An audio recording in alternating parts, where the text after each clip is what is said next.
राधे राधे मेरे प्यारे भाई और बहनों। आज हम प्रश्नावली 1.1 देखेंगे, जिसमें से निम्नलिखित संख्याओं का एचसीएफ ज्ञात करने के लिए यूक्लिड विभाजन एल्गोरिदम का प्रयोग कीजिए। इसके बारे में हम पिछले 2 वीडियो में चर्चा कर चुके हैं, तो आइए इसमें क्वेश्चन देखते हैं। तो पहला क्वेश्चन है 135 और 225 का एचसीएफ ज्ञात कीजिए, और किससे करना है? यूक्लिड विभाजन एल्गोरिदम से। तो हम क्या जानते हैं, 225 है वो क्या से 135 से बड़ा है। हल ठीक है।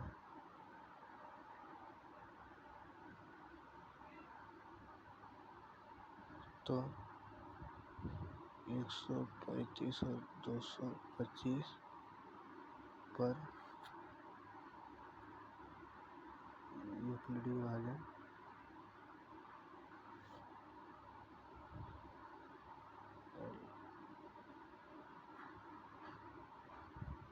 का प्रयोग करने पर इसको हम किस तरह लिख सकते हैं? 225 इज इक्वल टू 135 प्लस ये। ठीक है।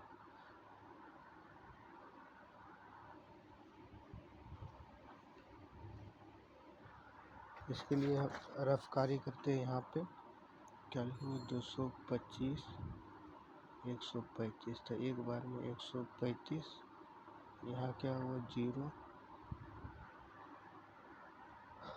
12 में से 2 जाएगा, 12 में से 3 जाएगा तो 9, मतलब 90। तो हम इसको किस तरह लिख सकते हैं? 135 इंटू 1 प्लस 90। अब पुनः इसी प्रक्रिया को दोहराने पर अब हम इसमें और इसमें लेंगे, मतलब 135 is equal to 90 into this one plus plus. अब यहाँ देखेंगे 90, यहाँ क्या है 135, एक बार में 90 घटाने पर 45। अब इसको हम क्या लिखेंगे? 90 गुने 1 प्लस 45। पुनः इसी बात को दोहराने पर यहाँ is equal to 90 is equal to 45, 45 गुने 90 होता है 45 इंटू 2 प्लस 0। तो यहाँ पर r इज इक्वल टू 0 है, अतः 135 और 225 का एचसीएफ 45 हुआ। ठीक है। अब हम इसी को क्या करेंगे, एक नेक्स्ट क्वेश्चन में देखेंगे। 867 और 255 का एचसीएफ ज्ञात कीजिए। किससे? यूक्लिड विभाजन एल्गोरिदम से। तो हल करेंगे। यहाँ पर 255 क्या है? छोटा है 867 से, तो 867 और 255 पर यूक्लिड विभाजन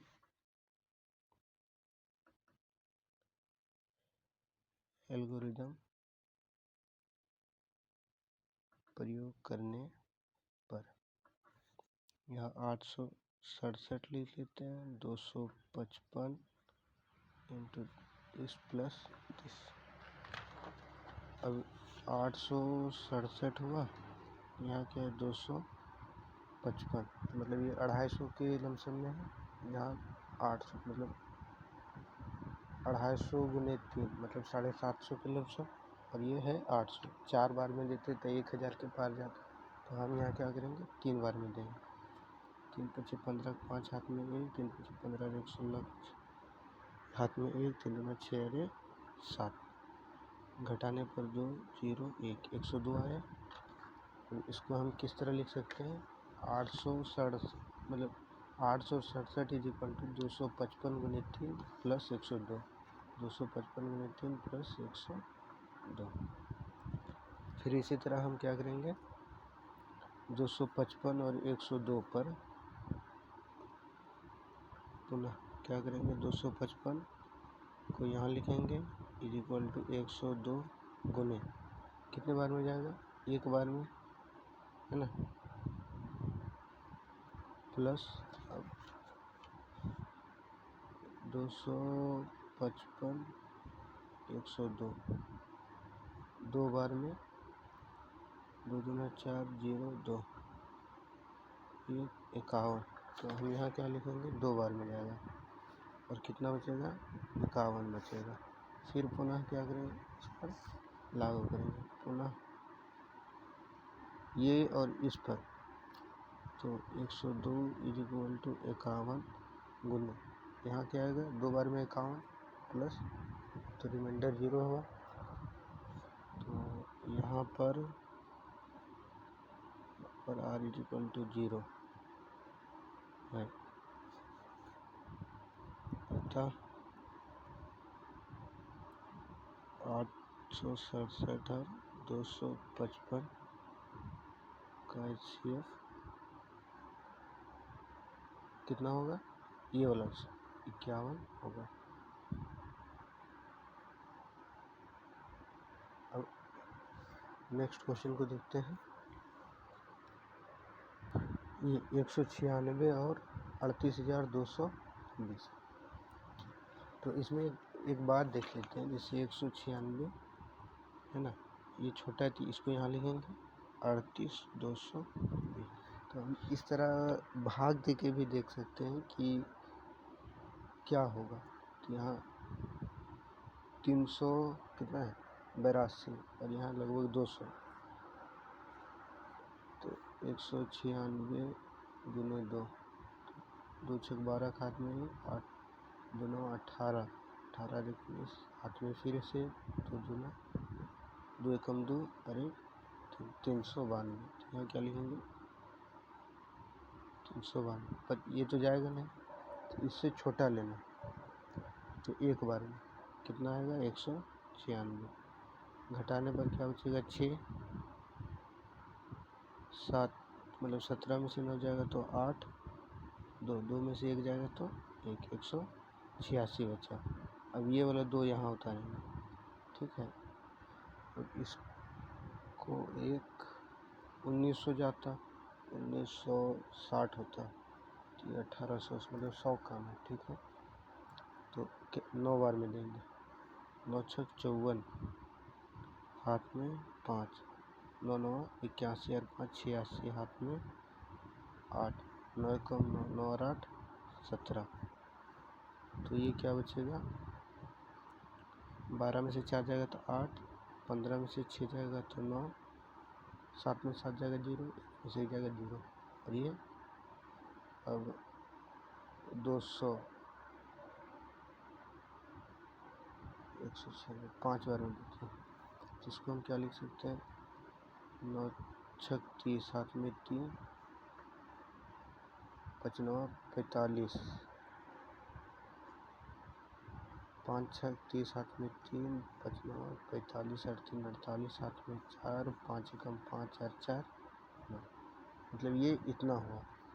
अब इसी को हमको इसमें लिखना है, तो क्या लिखेंगे, यहाँ पर 196 छोटा है 38,220 से, तो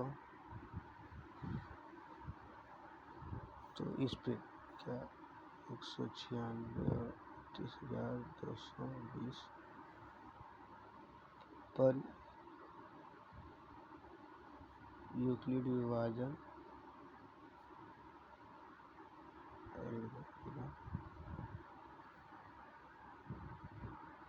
प्रयोग करने पर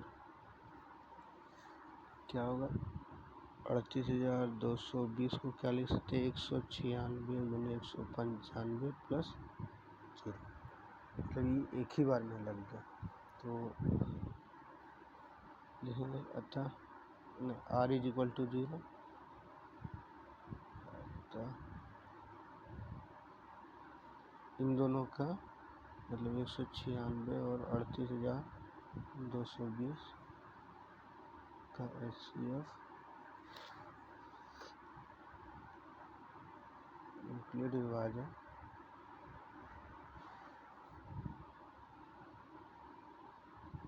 एकदम से 196 होगा। ठीक है, अब एक नेक्स्ट सवाल है, वो क्या है, दर्शाइए कि कोई धनात्मक विषम पूर्णांक 6q + 1 या 6q + 3 या 6q + 5 के रूप का होता है जहाँ q कोई पूर्णांक है। तो इसी तरह का वीडियो 4q + 1 और 4q + 3 वाला हमने उदाहरण वाला में किया था, मतलब पार्ट 2 में, तो आप उसे भी देख सकते हैं। आइए इसे फिर से देखते हैं हल। माना कोई पूर्णांक a और b है, जहाँ पर b = 4 है, b मतलब 6 है।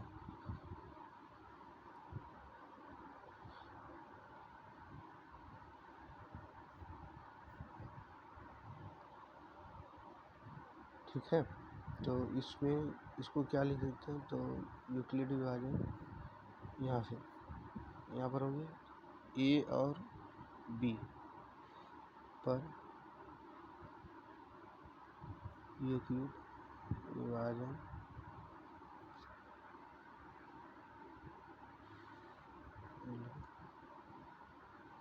रिदम का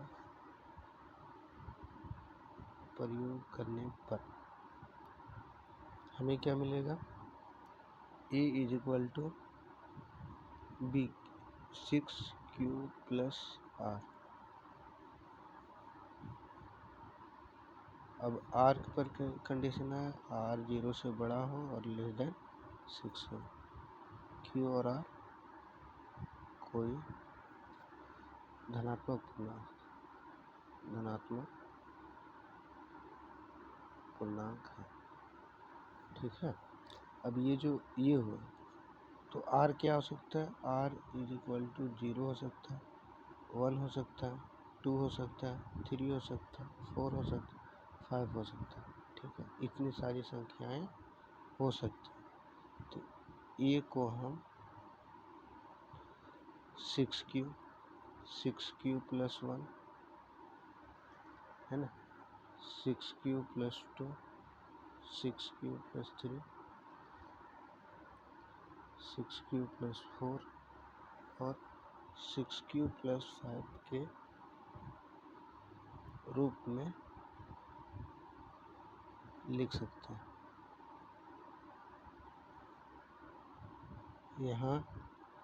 यहाँ पर क्या 6q + 2, 6q + 4 ये क्या होंगे, ये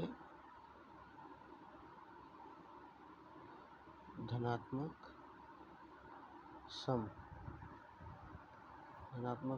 पूर्णांक होंगे, और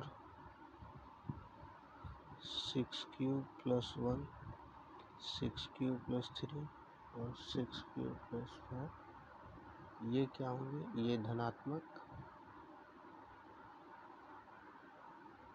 विषम पूर्णांक होंगे।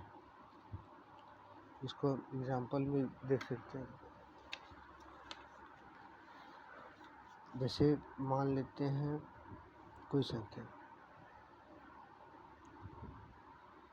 53 मान लिया, इसको 6 और 53 पर फिर अप्लाई करेंगे यूक्लिड विभाजन एल्गोरिथम।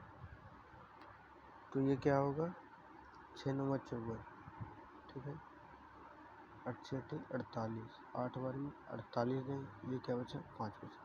तो इसको हम क्या लिख सकते हैं, 53 is equal to 6 into 8 plus 5, और ये क्या हो गया 6 क्यू प्लस 5। और ये हम जानते हैं कि 53 क्या है, एक विषम संख्या है, मतलब 53 को जो हम 2 से भाग देंगे तो ये पूरी तरह नहीं कटेगा, ठीक है, मतलब इसका